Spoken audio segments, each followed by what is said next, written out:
اب اس پروگرام کی سب سے آخری کڑی مہمان خصوصی حضرت مولانا محمد نسیم صاحب دامت برکاتہم، امام و خطیب مدنی مسجد وسیع فاٹا، میں حضرت والا کو اس شعر کے ساتھ دعوت دیتا ہوں کہ حضرت والا تشریف لائیں اور ہم سب سامعین کو اپنے خطاب سے نوازیں۔ نالے بلبل شیدا تو سنا ہنس ہنس کے، نالے بلبل شیدا تو سنا ہنس ہنس کے، اب جگر تھام کے بیٹھو میری باری آئی۔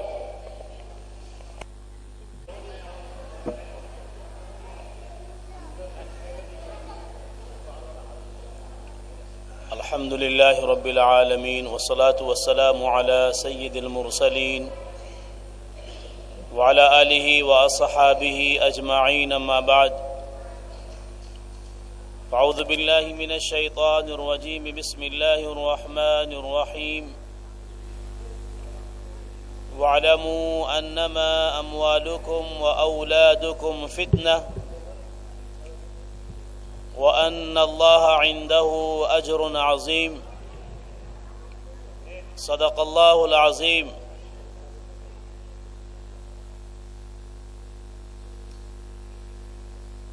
وعن عمرو بن أبي سلمة رضي الله تعالى عنه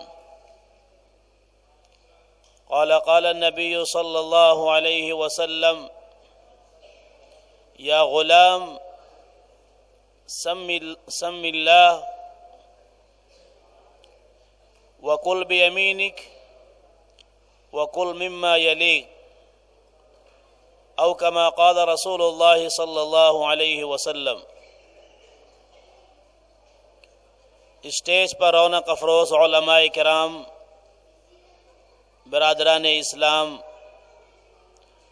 اور پردہ نشین خواتین امت مسلمہ کی مائیں اور بہنیں، یہ مجلس انتہائی بابرکت ہے اور بہت ہی باسعادت ہے، کیونکہ اس کی نسبت بغیر کسی واسطے کے اللہ اور اللہ کے رسول صلی اللہ علیہ وسلم کے ساتھ قائم ہے۔ ہمیں اس مجلس کے اندر اپنی اخروی کامیابی کے یقین کے ساتھ اور آخرت میں ثواب کے یقین کے ساتھ بیٹھنا چاہیے۔ اگر ابھی تک ہم نے حصول ثواب کی نیت نہیں کی ہے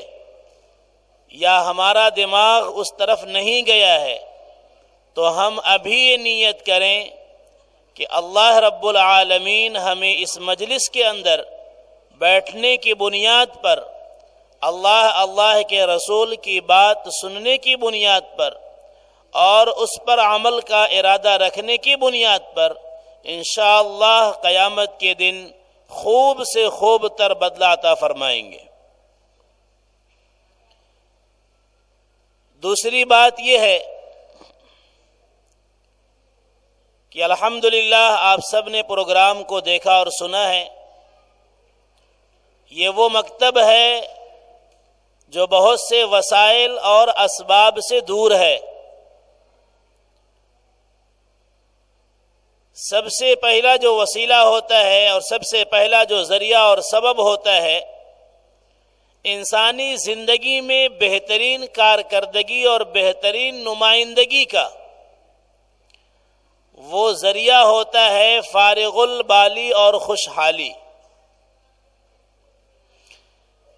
جب انسان خوشحال ہوتا ہے اور زندگی گزارنے کے اسباب اس کے پاس مہیا ہوتے ہیں تو اس کے پاس سیکھنے سمجھنے کے بہت سے اسباب اور ذرائع پیدا ہو جاتے ہیں۔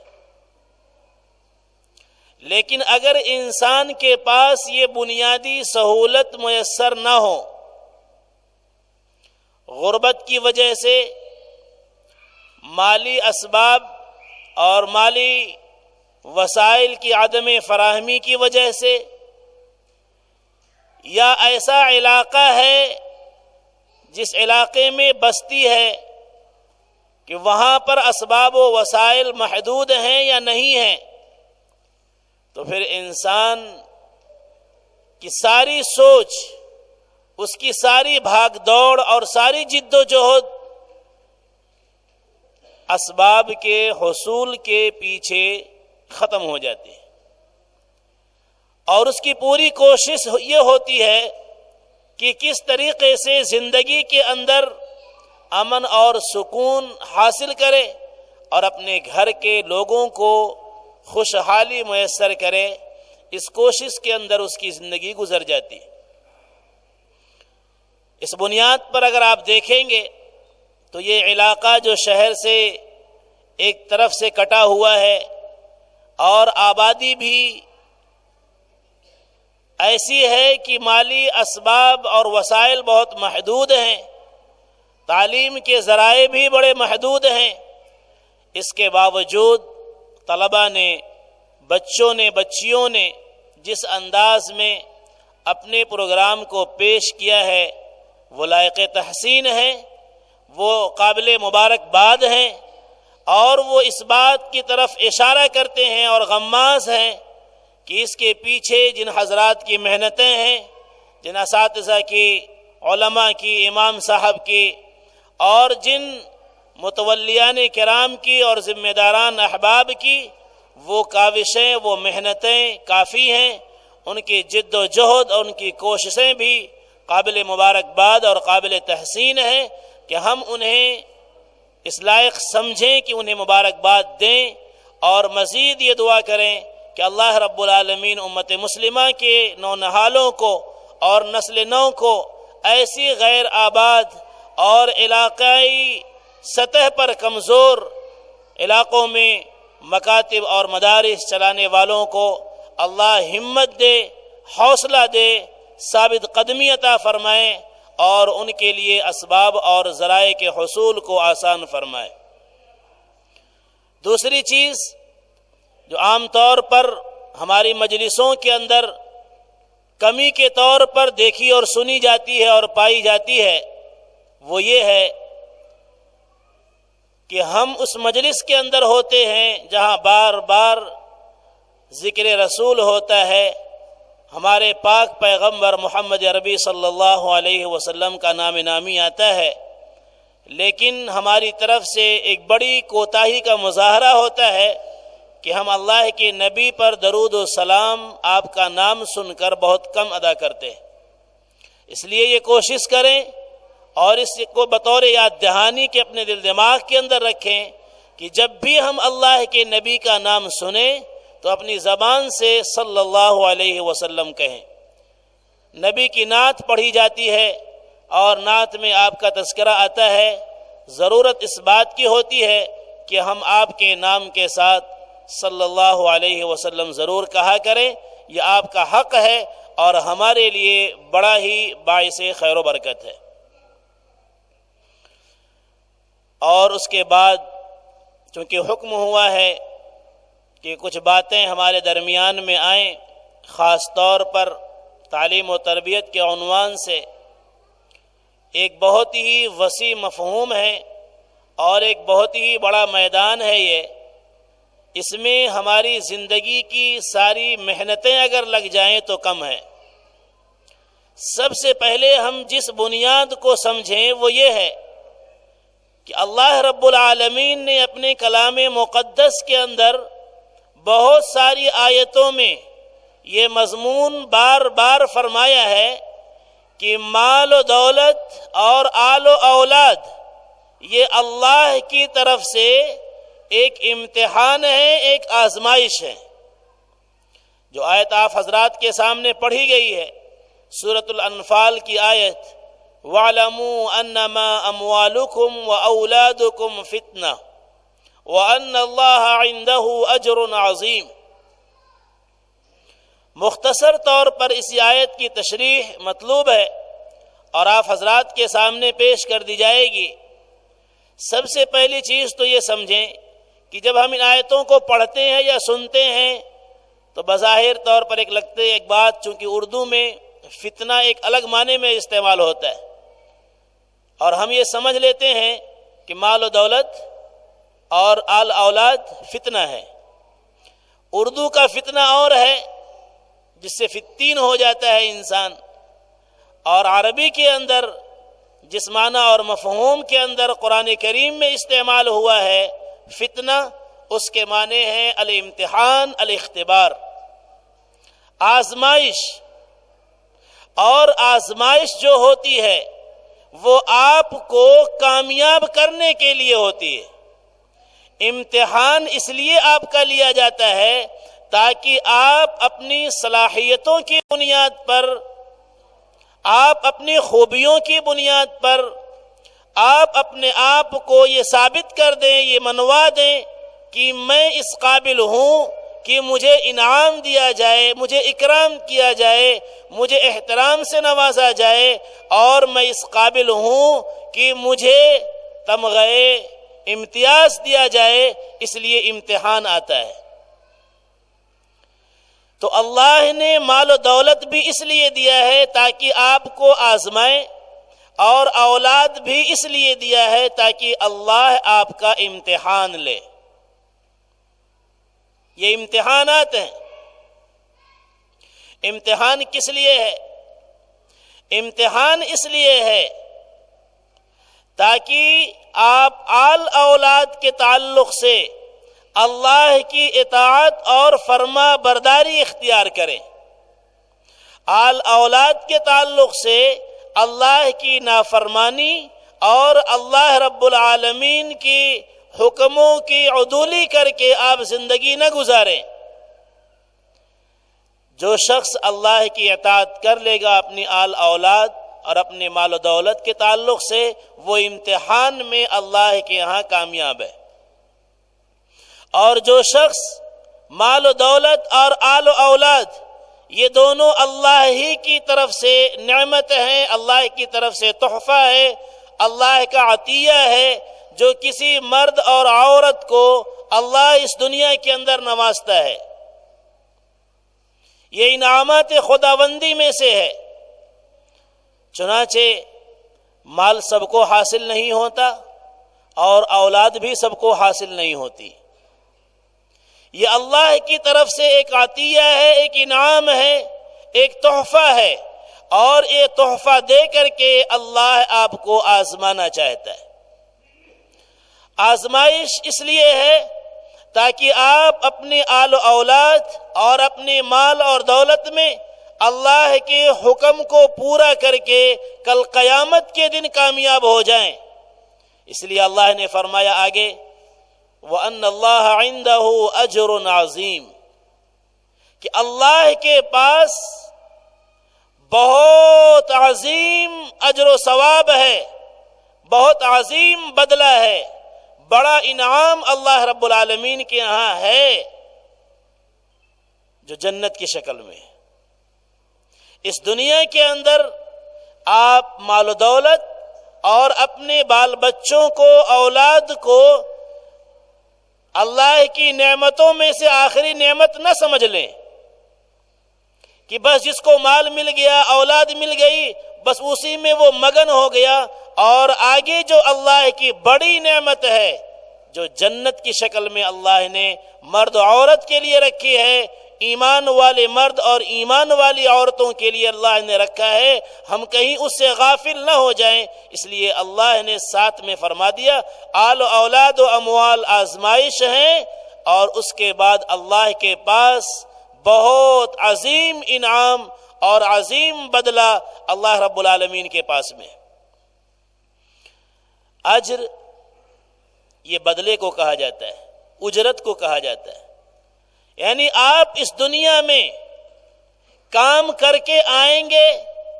اللہ کے پاس موت کے بعد پہنچیں گے تو اللہ آپ کے ان کاموں کا بدلہ دے گا بطور انعام کے، بطور تحفے کے، اور وہ انعام انتہائی عظیم الشان ہے، دنیا کے اندر اس کا کوئی بدل نہیں ہے۔ لیکن کیا کریں گے، ہمارے شعراء کرام جو ہیں وہ اتنے غالی ہوتے ہیں، گالی نہیں بول رہا ہوں، غالی غین سے، غلو کرنے والے. ابھی ایک بچہ نعت پڑھ رہا تھا، وہ تو بچہ، اسے کیا معلوم، جنت کا سارا حسن نبی کی گلیوں میں ہے. اب آپ اندازہ کر لیں یہ کیا ہے. جنت کا سارا حسن نبی کے شہر کی گلی میں ہے.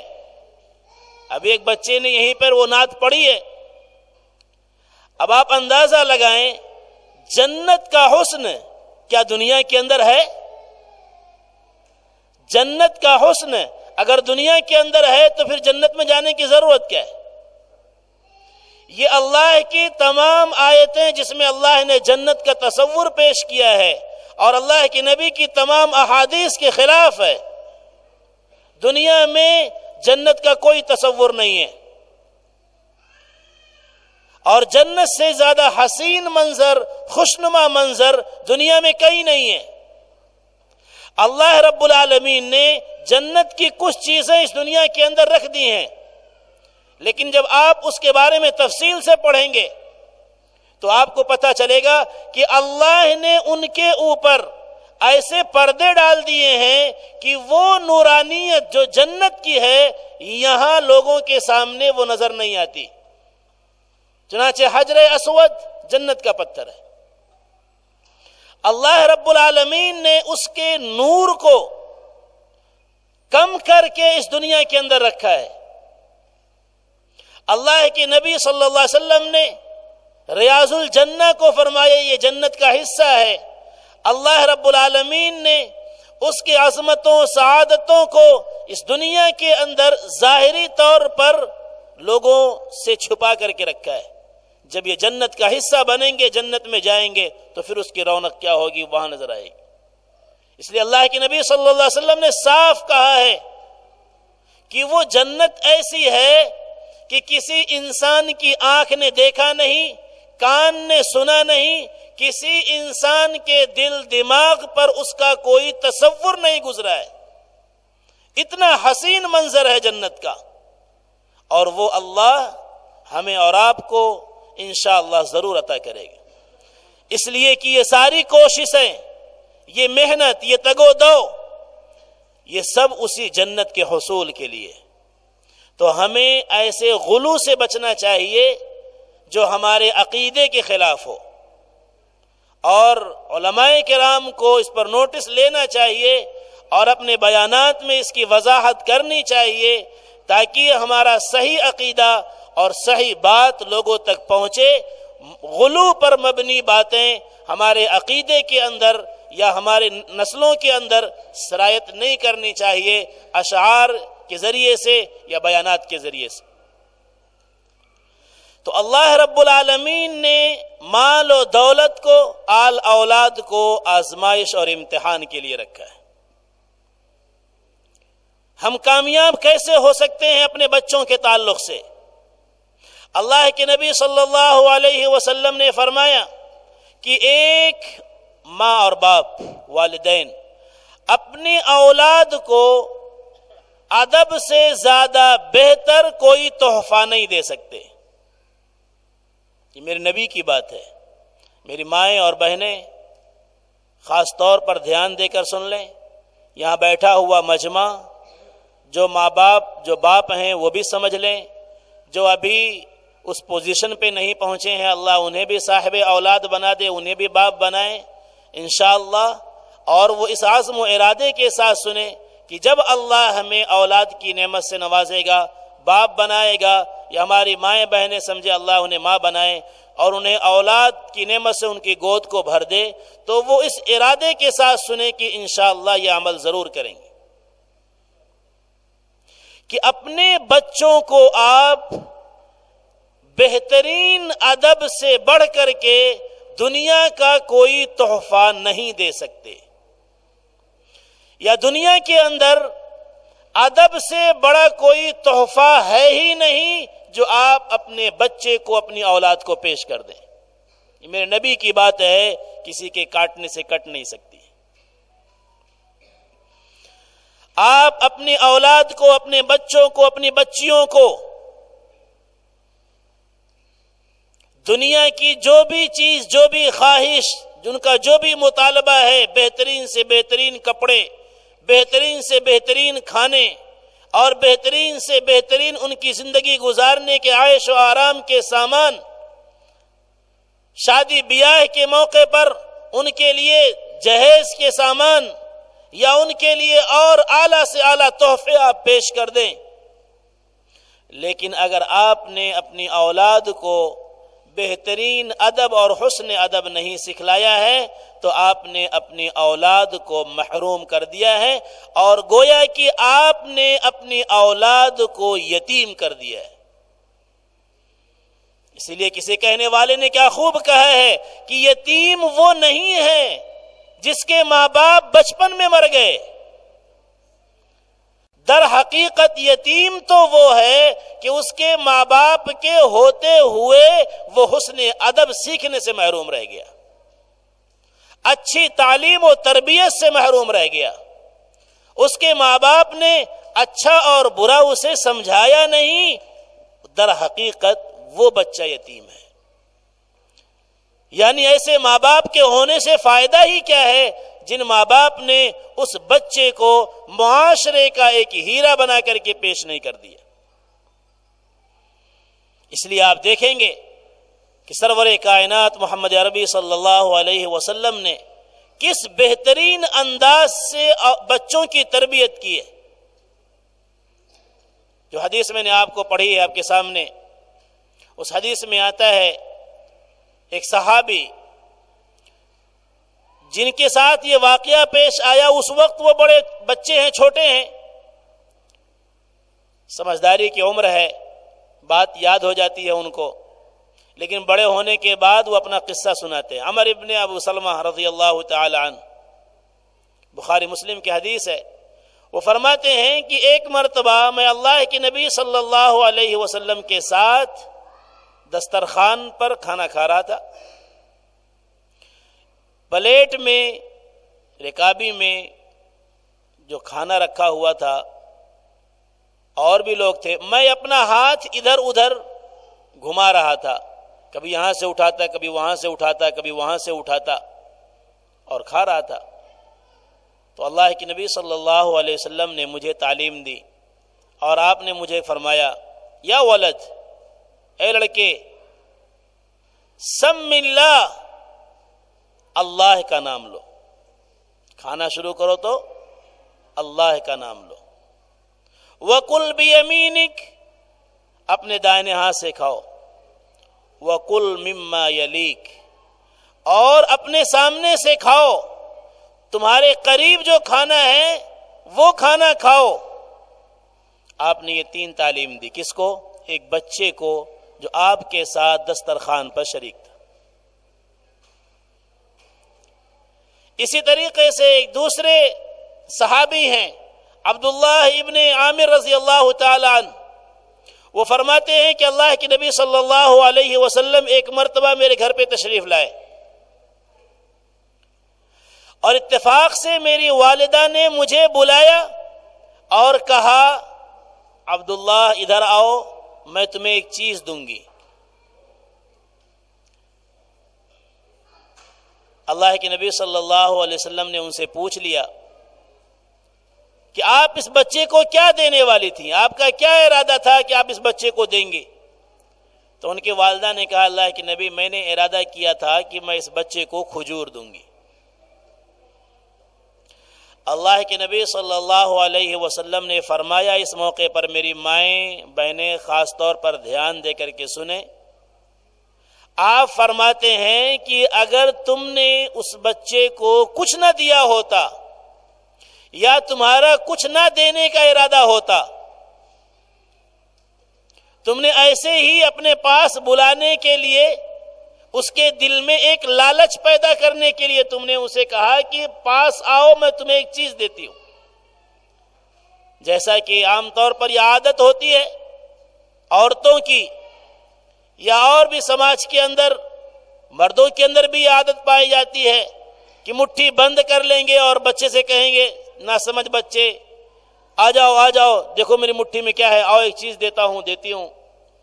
اور وہ بچہ اس لالچ میں کہ ایک چیز ملے گی، وہ نہ چاہنے کے باوجود قریب آ جاتا ہے، اور جب قریب آتا ہے تو اسے پکڑ لیا جاتا ہے، دھر لیا جاتا ہے، دبوچ لیا جاتا ہے، اور اسے ملتا کچھ بھی نہیں ہے. تو آپ نے فرمایا کہ اگر تمہارا ارادہ کچھ نہ دینے کا ہوتا تو تمہارے نام عمل میں ایک جھوٹ لکھا جاتا. یعنی آپ نے تربیت فرمائی، بچوں کی بھی تربیت کی، اور ہمیں یہ تعلیم دی کہ بچوں کے عادات سے آپ صرف نظر نہ کریں. آپ ہمیں یہ تعلیم دے رہے ہیں کہ ماں باپ کو چاہیے کہ بچوں کو مطلق چھوڑ نہ دیں کہ وہ جو چاہیں وہ کریں، جو چاہیں وہ بولیں، جیسا چاہیں لباس پہنیں، جس طرح کی چاہیں زندگی گزاریں، جیسا چاہیں وہ زبان استعمال کریں، کسی بڑے کو کسی چھوٹے کو کسی کا کوئی احترام نہ رکھیں. اور ماں باپ ایسے ہیں کہ کچھ بھی انہیں سمجھانے، روکنے ٹوکنے کی کوئی ضرورت محسوس نہیں کرتے. آپ نے فرمایا اپنی تعلیم کے ذریعے سے کہ ماں باپ کو اور بڑوں کو اپنی ذمہ داری کا احساس ہونا چاہیے کہ وہ اپنے بچوں کی تربیت کے لیے، ان کی تعلیم کے لیے ہمیشہ بیدار رہیں. ان کی غلطیوں پر انہیں ٹوکیں، ان کی غلطیوں پر انہیں سمجھائیں، ان کے غلط کو اچھائی سے بدلنے کی کوشش کریں. جیسے کہ آپ نے فرمایا کہ داہنے ہاتھ سے کھاؤ، اللہ کا نام لے کر کے کھاؤ، اپنے قریب سے اپنے سامنے کے سے کھاؤ. آپ کی یہ تعلیم و تربیت بچوں کے اندر حسن اخلاق، حسن تہذیب پیدا کرتی ہے. جب یہ بچہ بڑا ہوگا تو ان تمام اخلاق کے ساتھ اور حسن عمل کے ساتھ اپنی زندگی لے کر کے سماج اور معاشرے کے اندر پہنچے گا تو اس کا بہترین اثر سماج اور معاشرے پہ پڑے گا. اسی طریقے سے آپ نے ماں باپ کو یہ بات سمجھائی کہ آپ اپنی عادتوں کے ذریعے سے، اپنی بول چال سے بچوں کے اندر غلط اخلاق کی بیج نہ ڈالیں، غلط سوچ اور غلط نظریے کو پروان نہ چڑھنے دیں. چنانچہ آپ نے اس حدیث کے ذریعے سے اور اپنے اس عمل کے ذریعے سے سمجھایا کہ اگر آپ نے کسی بچے کو بلایا اور اسے کچھ نہیں دیا تو بچے کے دل دماغ میں ایک برا عمل پیدا ہوگا، ایک بری صفت اس کے دل دماغ کے اندر آئے گی کہ اس طریقے سے کسی کو دھوکہ دیا جا سکتا ہے. دھوکہ دینے کا عمل وہ اپنے ماں باپ سے سیکھ لے گا. جھوٹ بول کر کے، کسی کو لالچ دے کر کے کس طریقے سے اپنے دام فریب میں پھنسایا جا سکتا ہے، بچے کے ذہن و دماغ کے اندر اس کا اثر بیٹھ جائے گا. اور آپ یہ چاہتے ہیں کہ بچہ صداقت سیکھے، بچہ سچائی سیکھے، بچہ وفاداری سیکھے، بچہ یہ سمجھے اور سیکھے کہ جو کہا جاتا ہے اسے پورا کیا جاتا ہے. اگر ہم سے کہا گیا ہے کہ ایک چیز ملے گی تو وہ چیز ملنی ہے. آپ نے اتنا خیال فرمایا ہے بچوں کی تعلیم و تربیت کے لیے. چنانچہ آپ دیکھیں گے کہ جو لوگ اس قسم کی تعلیم و تربیت کا مظاہرہ کرتے ہیں اپنے بچوں کے اندر اس کا سماج پر بڑا اثر پڑتا ہے. فرانس کے ایک مسجد کا واقعہ ہوا. ایک امام صاحب اپنی مسجد میں ہیں، صبح سویرے ان کے دروازے پہ دستک ہوتی ہے. دروازہ کھولتے ہیں، اندر ایک بچہ آتا ہے. وہ بچہ آتا ہے اور کہتا ہے کہ مجھے ایڈمیشن لینا ہے، داخلہ لینا ہے. تو امام صاحب کہتے ہیں کہ تمہارے ذمہ دار کہاں ہیں، پیرنٹس کہاں ہیں؟ تو وہ بچہ کہتا ہے کہ میری ماں ہیں، باہر ہیں. امام صاحب باہر آتے ہیں اور آ کر کے دیکھتے ہیں تو وہ ہکا بکا اور دنگ رہ جاتے ہیں کہ وہاں ایک عیسائی عورت ہے، اپنے بچے کو مسجد میں پڑھائی کے لیے ایڈمیشن دلانے لائی۔ تو امام صاحب نے سمجھا کہ لگتا ہے اس کو راستہ نہیں معلوم ہے، یہ بھٹک گئی ہے یا غلط فہمی ہو گئی ہے۔ انہوں نے کہا کہ محترمہ میڈم، یہ اسکول نہیں ہے، آپ کا اسکول آگے ہے۔ اس عورت نے کہا نہیں، میں اسی مسجد میں اپنے بچے کو داخلہ دینے کے لیے آئی ہوں، ایڈمیشن دلانے کے لیے آئی ہوں۔ تو امام صاحب نے سمجھا کہ بھائی ٹھیک ہے، کچھ تو معاملہ ہے۔ اس کو بلایا، پوچھا، بیٹھایا اور کہا کہ آپ کو معلوم ہے کہ یہاں ہم اسلام کی تعلیم دیتے ہیں، یہ ہماری دھارمک جگہ ہے، یہ ہم مسلمان بچوں کی یہاں دینی تعلیم و تربیت کا انتظام کرتے ہیں، اور آپ کا مذہب الگ ہے، آپ عیسائی ہیں، کرسچنز ہیں، تو آپ کو، آپ کے بچوں کو جو ہم تعلیم دیں گے وہ اسلامی تعلیم ہوگی، تو آپ کیسے اپنے بچے کو تعلیم کے لیے یہاں بھیج رہی ہیں؟ اس عورت نے کہا مجھے اس سے کوئی مطلب نہیں ہے، میں تو صرف یہ دیکھ کر کے آئی ہوں کہ میرے گھر کے بغل میں، میرے پڑوس میں ایک مسلم فیملی ہے، اس گھر میں جو بچے ہیں وہ بچے انتہائی با ادب ہیں، بڑے مہذب ہیں، وہ اپنے ماں کے ساتھ ان کا جو رویہ ہے، وہ جس انداز سے بات کرتے ہیں مجھے بہت پسند ہے۔ وہ اپنے ماں کو اتنا احترام دیتے ہیں کہ اسے ملکہ بنا کر کے رکھا ہوا ہے، اس کی ہر بات کو سنتے ہیں، جب وہ بلاتی ہے وہ حاضر ہوتے ہیں، کہیں جاتے ہیں تو پہلے ماں بیٹھتی ہے پھر بچے بیٹھتے ہیں، وہ اپنی ماں کو ستاتے نہیں ہیں، تکلیف نہیں دیتے ہیں، ان کے کلام کا اور گفتگو کا انداز بہت پیارا اور نرالا ہے۔ میں تو یہ دیکھ کر کے آئی ہوں کہ وہ بچے آپ کے یہاں اسکول میں یہاں پڑھتے ہیں، میں چاہتی ہوں کہ میرا بچہ بھی اسی طرح سے با ادب ہو جائے، با سلیقہ ہو جائے، ایسی ہی تہذیب اس کے اندر آ جائے، اور میرا بچہ بھی اپنی ماں کے ساتھ یعنی میرے ساتھ اس طریقے کا با ادب رویہ اختیار کرے۔ یہ مجھے بہت پسند ہے، اس لیے میں اپنے بچے کو اس مسجد کے اندر آئی ہوں ایڈمیشن دلانے کے لیے، کہ یہاں سے جو تعلیم ملے گی، جو تربیت ملے گی، وہ میرے بچے کے دل دماغ کے اندر ماں کا ادب اور احترام پیدا کرے گی۔ تو میرے بھائیوں، یہ عقدہ کھلتا ہے کہ اللہ رب العالمین نے اپنے نبی کے ذریعے سے ہمیں جو اخلاق دیے ہیں، جو تعلیمات دی ہیں، اور حسن اعمال جو دیا ہے، وہ اتنا بہترین ہے، اتنا بہترین ہے کہ صرف مسلمانوں کو نہیں، یہ غیروں کو متاثر کرتا ہے اور کھینچ کر کے لے کے آتا ہے، اور ان کے اندر یہ تاثر پیدا کرتا ہے کہ اسلام، اسلامی تہذیب، اسلامی ثقافت، اسلامی تعلیم و تربیت یہ واقعی اتنے اعلیٰ ہیں اور اتنے بلند ہیں کہ انہیں سیکھنا، ان کو اپنی عملی زندگی کے اندر اتارنا، اپنے بچوں کی زندگیوں کے اندر اتارنے سے ہماری تہذیب بدل جاتی ہے، ہمارے اندر سکون اور وقار پیدا ہوتا ہے، اور معاشرے کے اندر ایک بہترین کارکردگی وجود میں آتی ہے۔ تو یہ اس کی مثالیں ہیں میرے بھائیوں۔ یہ مکاتب دینیہ،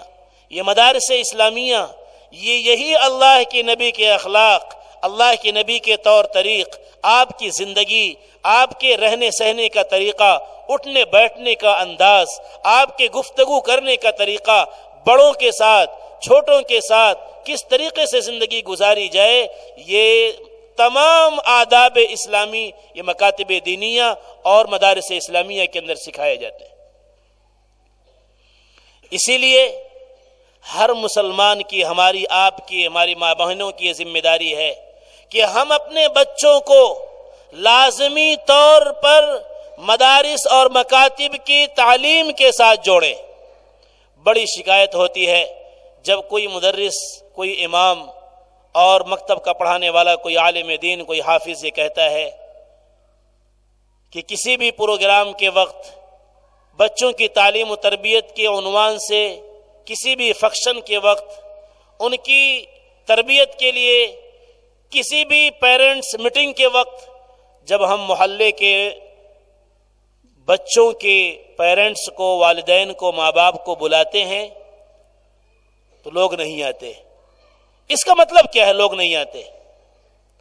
اس کا مطلب یہ ہے کہ آپ اپنے بچوں کی تعلیم و تربیت کے لیے آپ بیدار نہیں ہیں، آپ کو فکر نہیں ہے۔ آپ حصول دنیا کے لیے بڑے بیدار ہیں،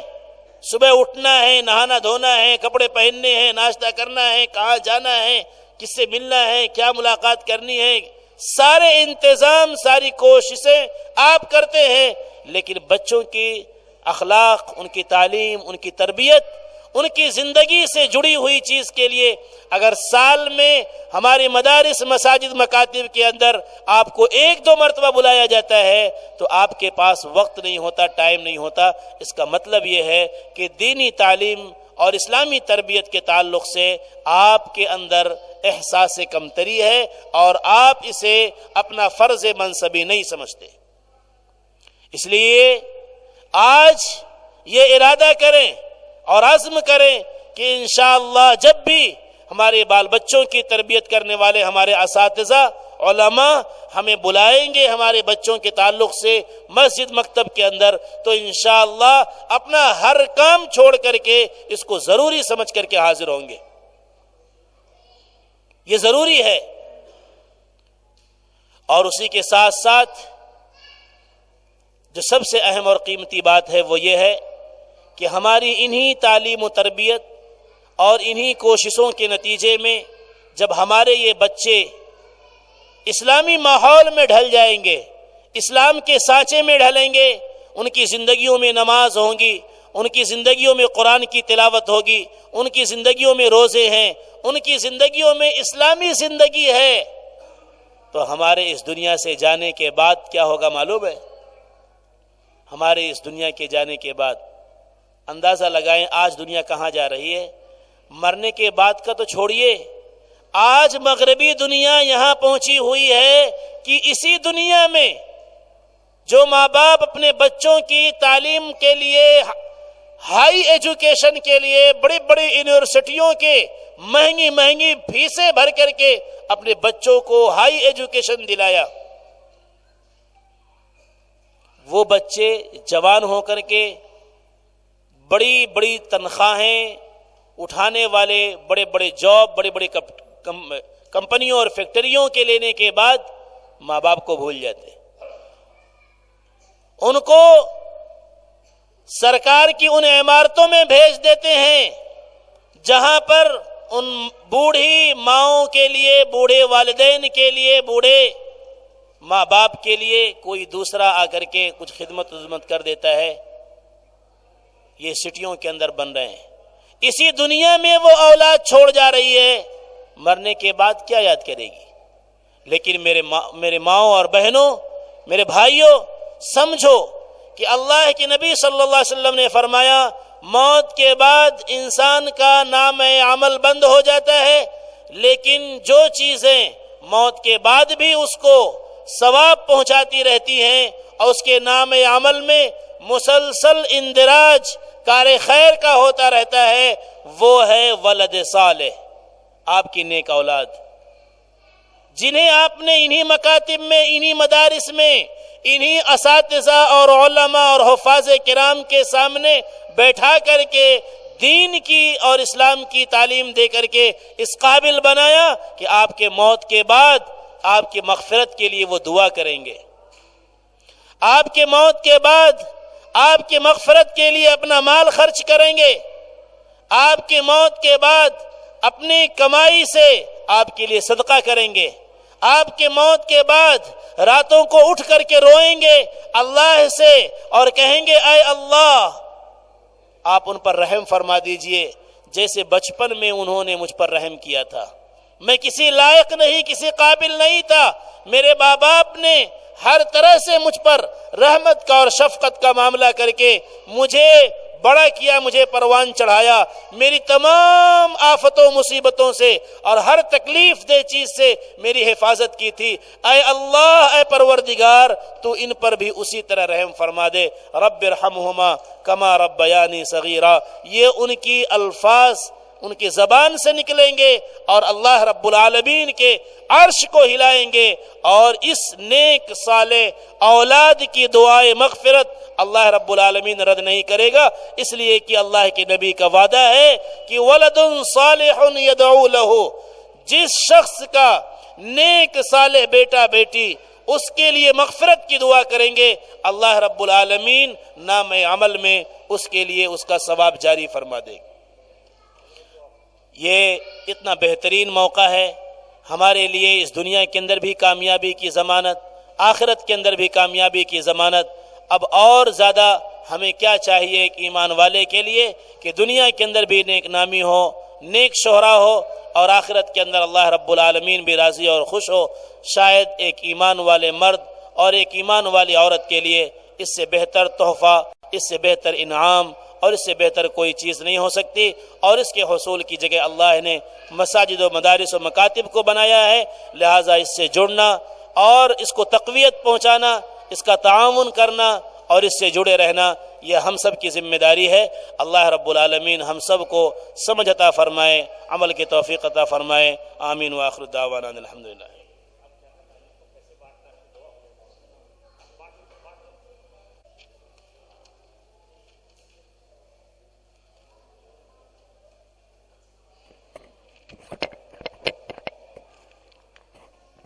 جو بچے مغرب کے بعد پروگرام میں حصہ لیے تھے ان بچوں کو جو ہے خصوصی انعام دیا جا رہا ہے، اس لیے جن بچوں کا نام لیا جا رہا ہے وہ بچے جو ہے آئیں اور اپنا انعام لے جائیں۔ پروگرام میں حصہ لینے والے بچوں کو بیگ انعام رکھا گیا ہے، اس لیے آئیں اور اپنا نام لے کر جائیں۔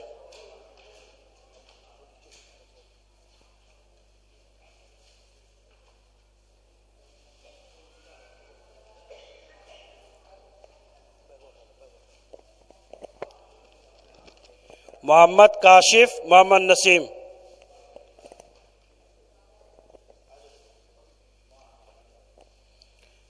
آفرین خاتون حمید اللہ، محمد عاقب محمد نسیم، کلثوم خاتون حبیب اللہ، سائمہ خاتون آفرین خاتون،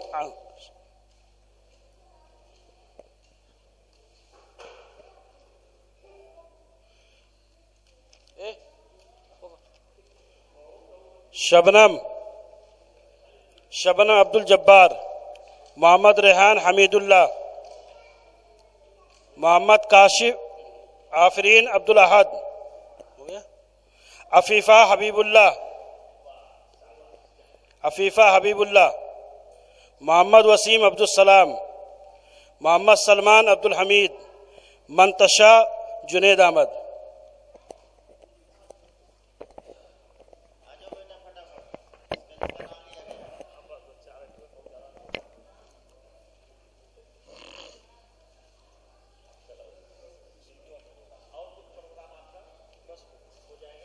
اللہ لا الہ الا هو الاحد الصمد لم يلد ولم يولد ولم يكن له كفوا احد ربنا اننا ظلمنا انفسنا وان لم تغفر لنا وترحمنا لنكونن من الخاسرين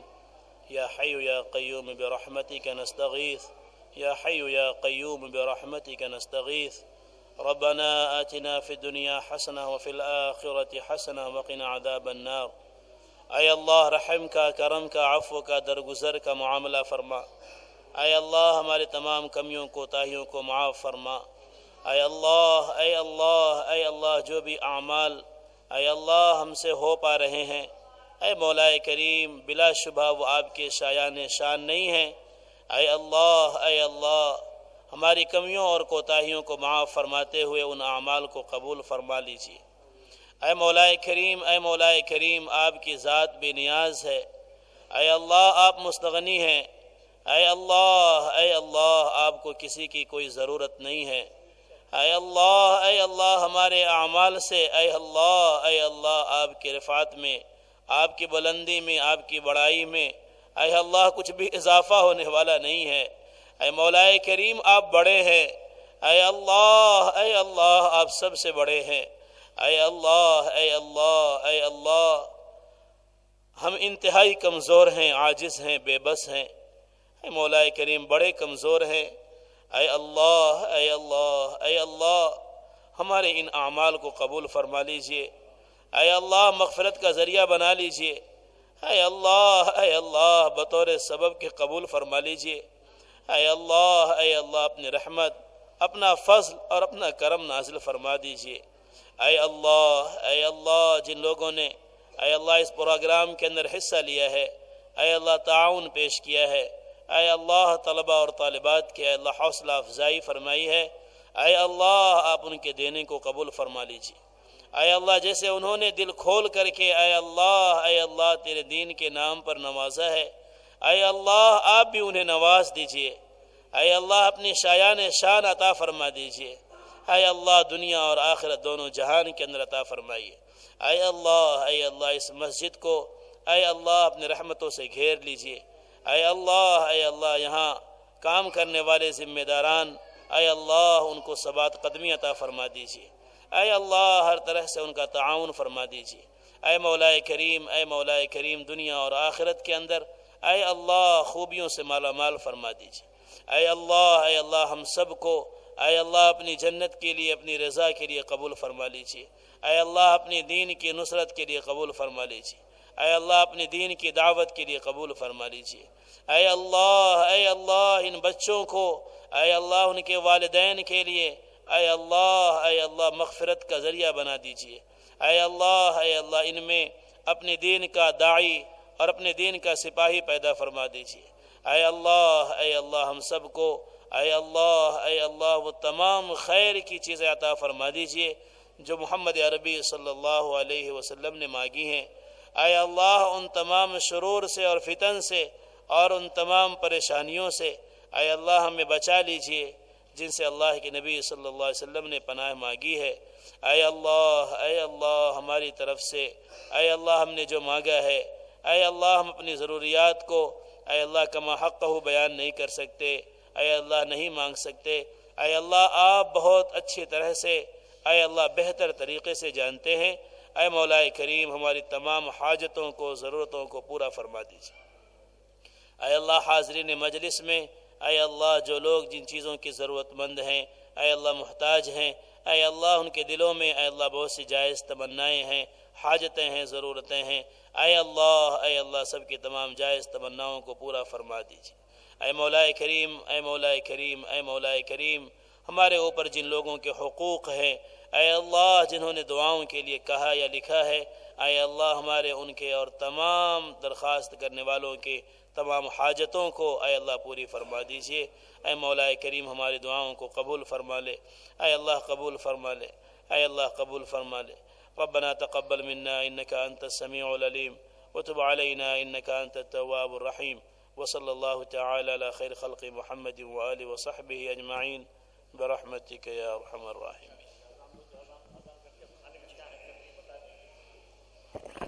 سبھی حضرات سے گزارش ہے کہ کھانا کھا کر کے